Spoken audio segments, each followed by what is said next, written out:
మళ్ళీ దాదాపు 39వసారి అనుకుంటా బహుశా ముఖ్యమంత్రి యనమల రేవంత్ రెడ్డి గారు ఢిల్లీకి ప్రయాణమయ్యారు.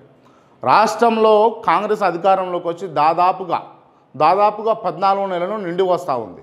సో ఈ సమయంలో మరి ఇన్నిసార్లు దాదాపు 39 సార్లు అంటే ఏం తక్కువ 40 సార్ల మరి రేవంత్ రెడ్డి గారు ఢిల్లీకి ప్రయాణం అయ్యారు. సో దాదాపు రేవంత్ రెడ్డి గారి చేతిలో ఏమీ లేనప్పుడే ఢిల్లీకి ప్రయాణం అయ్యే అవకాశాలు ఉంటాయి కొన్ని విషయాలలో. సరే, ముఖ్యంగా ఈ ఎమ్మెల్సీ విషయం కావచ్చు, ఇప్పుడు ఎమ్మెల్యే కోట ఎమ్మెల్సీల విషయం కావచ్చు, లేకపోతే తదితర అంశాలు కావచ్చు. ఇంతవరకు కూడా మంత్రివర్గ విస్తరణ జరగలేదు. సో ఈ ఎమ్మెల్యే కోట ఎమ్మెల్సీలు జరిగినాక మంత్రివర్గ విస్తరణ చేస్తారా అన్నది ఒక క్వశ్చన్ మార్క్గా ఉంది. అండ్ రానున్నటువంటి లోకల్ బాడీ ఎన్నికలను పోస్ట్పోన్ చేసింది రాష్ట్ర ప్రభుత్వం. ఎందుకు చేసిందనంటే నిజంగా గ్రౌండ్లో ఉన్నటువంటి అంశాలు కనుక గమనిస్తే రైతులకు రావాల్సినటువంటి రుణమాఫీ విషయంలో కావచ్చు చేసిర్రు, బట్ పూర్తి స్థాయిలో కాలేదు. రుణమాఫీ విషయంలో కావచ్చు, లేకపోతే మహిళలకు ఇస్తున్నటువంటి స్కూటీలు కావచ్చు, లేకపోతే మహిళలకు ఇస్తున్నటువంటి 2500 రూపాయలు కావచ్చు. సో ఇతర ఇటువంటి అన్నీ చెప్పుకుంటూ పోతే వందలాదిగా ఉన్నాయి. తులం బంగారం కావచ్చు, కళ్యాణ లక్ష్మి లాంటి పథకాలను రిప్లేస్మెంట్ చేసేటటువంటి అంశాలు కావచ్చు. ఇవన్నీ కూడా కాంగ్రెస్ పార్టీ కొంచెం తగ్గింది, ఇక్కడ నెరవేర్చలేకపోతూ ఉన్నది, ఇచ్చినటువంటి హామీ మీద నిలబడలేకపోతూ ఉన్నది అన్నట్టుగా ఇక్కడ తేట తెల్లమైపోయింది. సో ఇది రాష్ట్రంలో జరుగుతున్నటువంటి అంశం. సో దీనికి సంబంధించి మరి రాష్ట్ర ప్రభుత్వం ఏ నిర్ణయాలు తీసుకుంటుంది, మరి ఢిల్లీకి రేవంత్ రెడ్డి గారు ఎందుకు పోతా ఉన్నారు అన్నది పోయొచ్చినాక తెలుస్తుంది.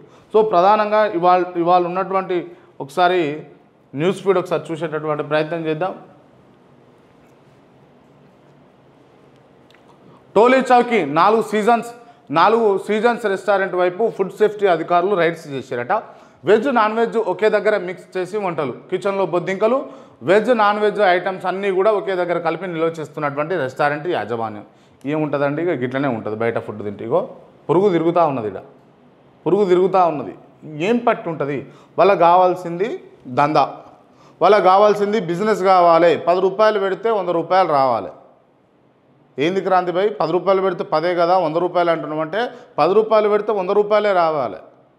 10 రూపాయలు పెడితే 10 రూపాయలు కాదు రావాల్సింది.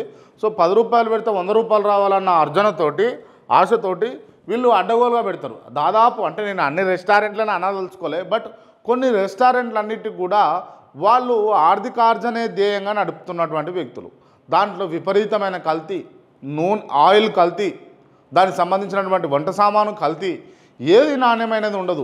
ఏదో రుచికి తగ్గట్టుగా ఆ చెఫ్ ఏవలో చేస్తే జర రుచి వస్తుంది అంతే తప్ప మిగతాదంతా కూడా కల్తీ, లో గ్రేడ్ క్వాలిటీ ఉన్నటువంటి ప్రోడక్ట్స్నే యూజ్ చేసి వాళ్ళు సర్వ్ చేస్తూ ఉన్నారు. అటువంటి దగ్గరికి పోయి సంకలు గుద్దుకుంటూ ఎగురుకుంటూ దుంకుకుంటూ మన అట్లాంటి వాళ్ళు పోయి తింటున్నమాట, ఆరోగ్యం ఖరాబు చేసుకుంటున్నాం. ఒక్కసారి వ్యత్యాసం చూడాలి. సందర్భం వచ్చింది కాబట్టి చెప్తా ఉన్నా. ఎందుకు ఈ అంశం చెప్పాల్సి వస్తుందని అంటే, గతంలో మామూలుగా మాట్లాడితే ఇది సరే ఉండా లేకనా పక్కన పెడితే అప్పుడు లేకనే తిన్నారు. ఎవరు గటక కావచ్చు, లేకపోతే రాగి జావ కావచ్చు, లేకపోతే మిల్లెట్స్ కావచ్చు. ఇవన్నీ కూడా బియ్యం దొరకక బియ్యం తినేటోళ్ళు అంటే అన్నం తినేటోళ్ళు అంతా కూడా ఉన్నోళ్ళు అయితేనే తింటారు. వీళ్ళు ఏంది ఈ వర్గాలన్నీ కూడా కింది స్థాయి వర్గాలు లేకపోతే వాళ్ళు చేసినటువంటి పంటలో వచ్చినటువంటి పంటను దిగుబడి చేసుకొని వాళ్ళు ఇంత అమ్ముకొని వాళ్ళు ఇంత చేసుకునేటోళ్ళు, గాసం చేసుకునేటోళ్ళు.